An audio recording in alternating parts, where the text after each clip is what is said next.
Welcome back to my channel Subhashree's lifestyle. আজকে আবারও চলে এসেছি একটা লং ব্লগ নিয়ে অনেক দিন পর। তো আমাদের অফিসের একটা পার্টি ছিল, ইনভিটেশন ছিল, আমাদের সব কলিগসরা মিলে একসাথে যাচ্ছিলাম একটা লজে, বাগমুন্ডিতে যেখানে থাকি সেখানে একটা লজে পার্টিটা ছিল। আর বিয়েটা কদিন আগেই হয়ে গেছে, একটা দাদার তার বোনের বিয়ে ছিল, বিয়ে হয়েছে কিছুদিন আগে একটু দূরে বাড়িটা, তখন সবাইকে করতে পারিনি, তো আলাদাভাবে এখন একটা পার্টি দিয়েছে যা শুধুমাত্র অফিসের কালিগসদের জন্য। তো এখানে বর কেই নেই, শুধু পার্টিটা হচ্ছে।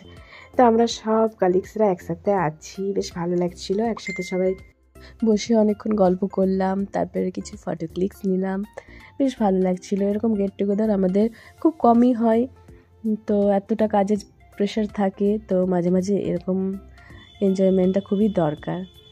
তো আমাদের সব অফিসের দাদারাও সবাই এসেছিলো, সমস্ত স্টাফরা সবাই ছিল, সবাইকে ইনভাইট করা হয়েছিল। তো সবাইকে একবার করে দেখা করে নিলাম সবার সাথে। তারপরে এরপর আমরা খেতে যাচ্ছি, আমরা একটু বাইরে খাবো বারান্দাতে। আর লজটা এত সুন্দর জায়গায়, মানে ব্যাক সাইডে আমরা যেখানে বসে আছি এই বারান্দাটাতে, এর পেছন দিকটায় খুব সুন্দর অযোধ্যা পাহাড়ের কিছুটা সিন দেখা যাচ্ছে, মানে বেশ ভালো লোকেশনটা, সেই জন্য আমরা বাইরে বসবো বলে সিলেক্ট করলাম।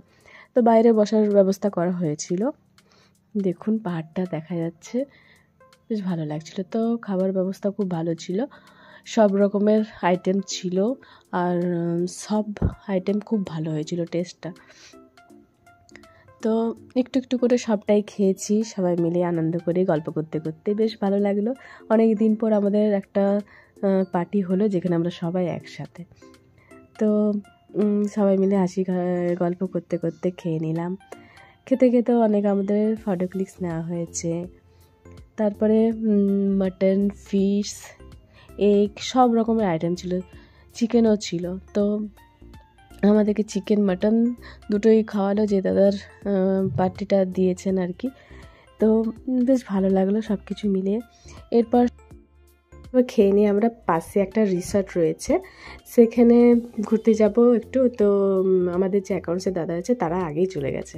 সেই রিসর্টটা খুব সুন্দর, সাজানো গোছানো, খুব ছিমছাম, বেশ সুন্দর, টুরগা ড্যামের পাশে। আমার টুরগা ড্যামের অনেক ভিডিও রয়েছে আমার ব্লগে, আপনারা চাইলে দেখতে পারেন। তো সেই ড্যামের পাশে এই রিসর্টটা রয়েছে, যারা বাইরে থাকেন তারা এই রিসর্টে এসে অবশ্যই যোগাযোগ করতে পারেন। খুব ভালো একটা রিসর্ট, মানে পরিবেশটা খুব সুন্দরভাবে এখানে গোছানো রয়েছে, বেশ ভালো লাগলো। আমরা সবসময় এখানে আসতেও পারি না, মানে ঢোকা হয় না, তো ঘুরতে চাইলে ঘুরতে যাওয়াই যায়। তো সেই জন্য আজকে সুযোগ হলো, তো রিসর্টটাতে একবার ঘুরে নিলাম। খুব সুন্দরভাবে সব কিছু সাজানো রয়েছে, তারপরে দোলনা রয়েছে, আর রিসর্টের মধ্যে টেন্টও করা রয়েছে, টেন্টেও থাকতে পারা যাবে, বা এরকম লজ টাইপের তো রয়েছে, তো বেশ ভালো।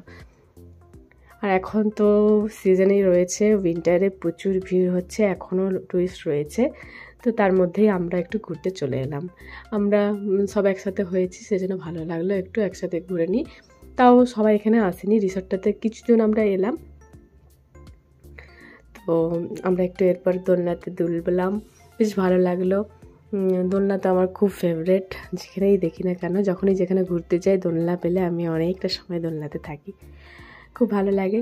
তো তারপরে আমরা সবাই একসাথে ছিলাম, তো আরোই ভালো লাগছিলো, খুব হাসাহাসি হচ্ছিলো। তো এরপর বাড়িতে গিয়ে আবার তো সেই এক রকমের জীবন। তো মাঝে মাঝে এরকম যদি একটু গেট টুগেদার হয় বা এরকম একটু ঘুরতে যাওয়া হয়, বেশ ভালো লাগে, মাইন্ডটা একটু ফ্রেশ হয়, কিন্তু হয়ে ওঠে না। যে পরিমাণ চাপটা এখন যাচ্ছে, মানে কিছুতেই টাইম করে উঠতে পারছি না। তো তাই এই টাইমটা যখন একটু পেলাম, একটু ভালোভাবে ইউজ করে নিলাম, ভালো লাগলো, বেশ অনেক দিন পর একটু রিল্যাক্স লাগলো। তো এরপর আস্তে আস্তে চলে যাব, আর খুব তাড়াতাড়ি সন্ধ্যা হয়ে যাচ্ছে, এখন বেশিক্ষণ বেলাটা থাকছে না, ঠান্ডাও লাগছে, আমরা তো কেউ সোয়েটার পরিনি। এরপর ঠান্ডাটা বাড়বে সন্ধ্যা যেহেতু হচ্ছে, আর গিয়ে নিয়ে ফ্রেশ হয়ে একটু রেস্ট করব। সকাল থেকে অনেক চাপ গেছে, মানে কাজ সেরে তারপরে আমরা পার্টিতে এসেছিলাম। তো যাই হোক, আমার ব্লগ বা ভিডিওটা কেমন লাগছে, আজকে আমি তাও একটা রিসর্টের ভিডিও দিতে পেরেছি, মানে ট্রাভেল ভিডিও মোটামুটি ধরা যায় এটাকে। যাওয়া হচ্ছে না কোথাও, তাই সেই জন্য দেওয়া যাচ্ছে না। তো যেহেতু আমি একটা ভালো জায়গায় থাকি, অযোধ্যা পাহাড়ের সামনেই, মানে বাঘমুন্ডিতে, পুরুলিয়া ডিস্ট্রিক্টে, পুরুলিয়া ট্যুরিজমের মধ্যে পড়ে অযোধ্যা পাহাড়, সেখানে। তো এই হচ্ছে আমাদের অ্যাকাউন্টসের দাদা। তো বললো এখান থেকে কফির ব্যবস্থা করা হয়েছে, তাই আমাদেরকে বললো কফিটা খেয়ে নাও। তো আমরা সবাই কফি খেয়ে নেব, মানে অফিসের কজন দাদাও ছিল। এই দাদাই আমাদেরকে এখানে আসার ব্যবস্থা করে দিয়েছিল। যাই হোক, আসাটা হলো, পারমিশন পেলাম আর কি। ট্যুরিস্ট ছাড়া এখানে তো কাউকে ঢুকতে দেওয়া হয় না সেরকমভাবে, জানাশোনা থাকলে অবশ্যই হয়। তো বেশ ভালো লাগলো, কফিটাও খুব ভালো হয়েছিল, আর ঠান্ডা ঠান্ডা লাগছে এখন যেহেতু বেলাটা হচ্ছে। তো কফিটা বেশ ভালো লাগলো, সব মিলিয়ে বেশ এনজয় করলাম। এরপর একটু টেন্টের ভেতরটা দেখিয়ে দিচ্ছি। টেন্টের মতন কয়েকটা রয়েছে, সেখানেও থাকা যায়। দেখুন ট্যুরিস্ট কিছু ছিল হয়তো, বা এখনও আছে, এখন টেক আউট করে গেছে হয়তো রিসেন্টলি, যা দেখে বোঝা গেল বেডের অবস্থা। আর এটা হচ্ছে বাথরুম, আর লাইটটা জ্বলছে না, সেজন্য একটু অন্ধকার অন্ধকার রয়েছে। লাইটটা অফ করে রেখেছে যেহেতু এখন কেউ নেই। এরপর বাইরে আমরা কিছু ফটো ক্লিকস নিয়ে নিলাম। একটা সুন্দর একটা গাড়ি রয়েছে, সেখানে দাঁড়িয়ে কিছু ফটো নিলাম। আর এত সুন্দর গাছ দিয়ে সাজানো, বেশ ভালো লাগছিল। তো এই গাড়িটা যদি দেখছেন খুব সুন্দর দেখতে। তো সবাই সামনে দাঁড়িয়ে দাঁড়িয়ে একবার করে ফটো নিয়ে নিচ্ছে। তো আমি বললাম আমিও চান্স পেলে আমিও তুলব। তো যাই হোক, ঘোরা হয়ে গেল, এরপর বেরিয়ে পড়ছি। আমাদের বাকি মেয়েগুলো একটু আগে আগে বেরিয়ে গেল, আমিও একটু পেছনে হয়ে গেলাম, তাই একটু তাড়াতাড়ি স্পিডে যাচ্ছি। তো যাই হোক, আজকের ব্লগটা এখানে শেষ করছি। আজকের ভিডিও বা ব্লগ কেমন লাগলো অবশ্যই কমেন্টসে জানাবেন।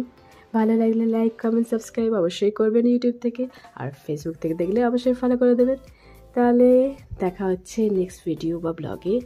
অবশ্যই কোনো ব্লগ বা ভিডিও নিয়ে আসবো, তা নাহলে শর্টস তো আমার আসছেই। অবশ্যই সাথে থাকবেন, সাপোর্ট করবেন। See you next video, bye and tata.